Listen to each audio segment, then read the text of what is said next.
Welcome to our mini vlog with my brother. Okay, so now let's not go there. This is my baby brother. I'm Filipino kaya magtatagalog na lang ako. Ito yung baby brother ko. Mag-birthday siya. Ito siya. What's in our kitchen? I have no idea. That's because I never really go in there. Ayan. Birthday ko pa August 5. And then, ito yung gamitan namin po.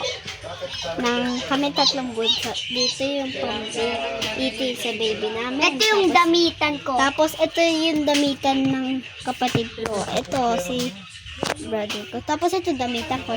3 levels kasi. Madami damit ko. Tatlo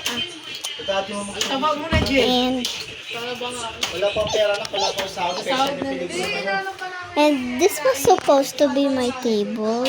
That's princess table. Pero wala. And this is mga laruan ko. Ito yung salamin. Guys. That's my mga laruan. Okay, this is the mirror. Hello guys. I'm gonna do a part 2 of this, so check it out. Bye.